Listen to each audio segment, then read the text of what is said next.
அப்பாவின் சைக்கிள், தந்தையின் நினைவுகள். சிறுகதை.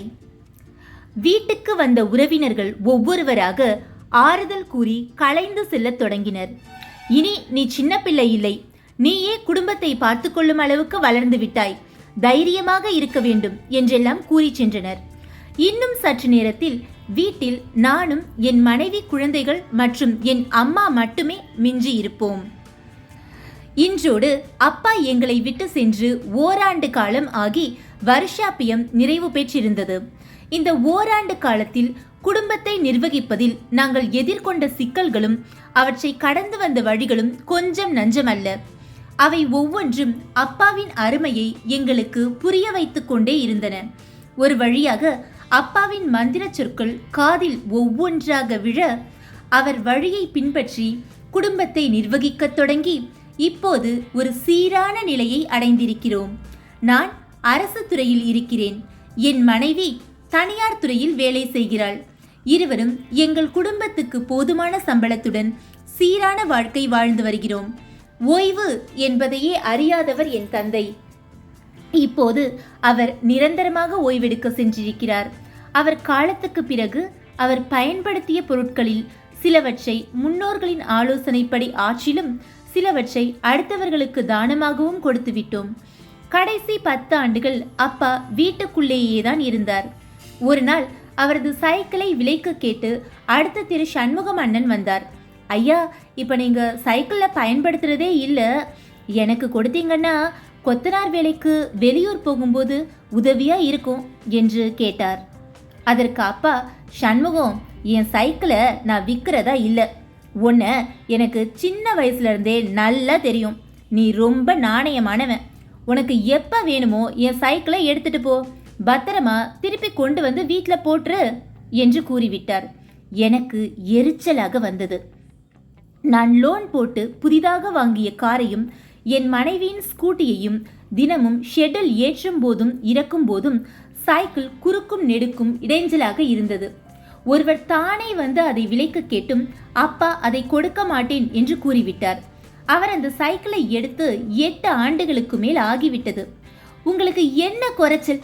ஏன் இன்னும் அந்த பழைய சைக்கிளை கட்டிட்டு அழணும்னு நினைக்கிறீங்க?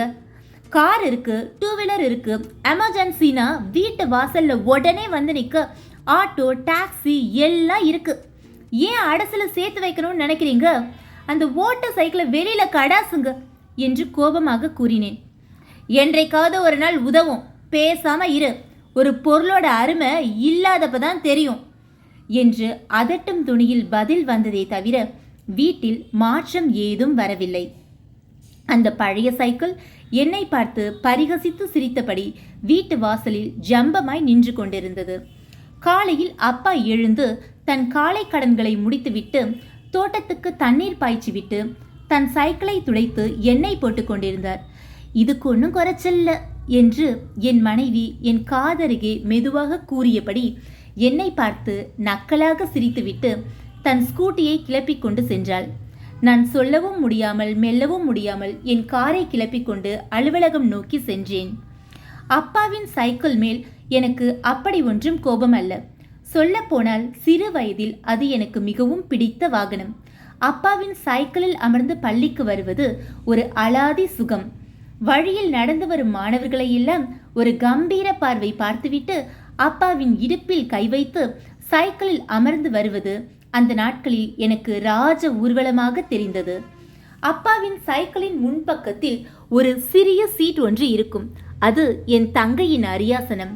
எங்கள் இருவரின் பாரத்தை மட்டுமல்ல, குடும்ப பாரத்தையும் என்றும் அவர் சுமையாக கருதியதில்லை.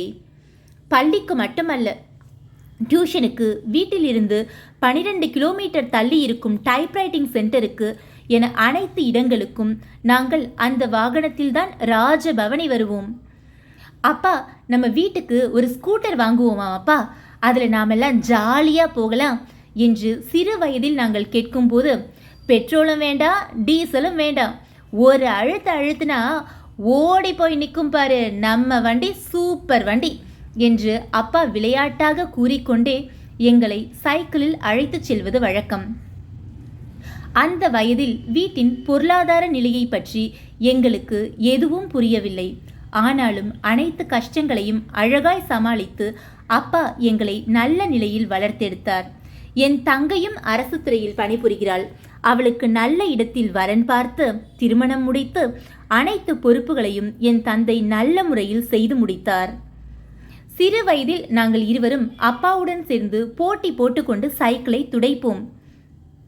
சைக்கிளுக்கு காற்றடிப்பது, வேகமாக சைக்கிளை சுற்றி அதன் டைனமோ எரிவதை பார்த்து ரசிப்பது, இவை எல்லாம் எங்களுக்கு மிகவும் பிடித்த பொழுதுபோக்குகள். இவ்வாறு நான் நடந்ததையெல்லாம் அசை போட்டு கொண்டிருக்க அம்மா மெல்ல வந்து என்னை தொட்டார். எப்பா, சண்முகம் வந்து கேட்டானா அந்த சைக்கிளை கொடுத்துடலாம்ப்பா என்றார். என்றபடி நான் வீட்டுக்குள் சென்றேன். மறுநாள் ஞாயிற்றுக்கிழமை காலையில் எழுந்து காலை கடன்களை முடித்து அப்பாவின் சைக்கிளுக்கு எண்ணெய் போட்டு கொண்டிருந்தேன். சண்முகம் அண்ணன் வந்தார். அண்ணன், இந்த சைக்கிள் அப்பாவோட ஞாபகம். அதை நான் விற்கிறதா இல்லை, உங்களுக்கு எப்போ வேணுமோ தாராளமாக வந்து எடுத்துகிட்டு போங்க, திருப்பி கொண்டு வந்து பத்திரமா வச்சிருங்க என்று அப்பா சொன்ன அதே பழைய பல்லவியை நானும் மீண்டும் பாடினேன். சரிப்பா என்று அரை மனதுடன் தலையை அசைத்தபடியே தன் வீட்டை நோக்கி நடந்தார் சண்முகமன்னன்.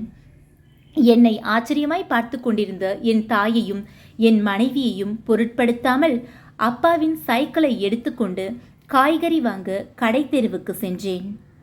நல்ல வேளை, விழியோரமாய் கசிந்து வந்த கண்ணீரை யாரும் பார்த்துவிடவில்லை. நன்றி. இது போன்ற கதைகளுக்கு நம்ம தமிழ் நகை சேனலை லைக், ஷேர் அண்ட் சப்ஸ்கிரைப் பண்ணுங்க. நன்றி.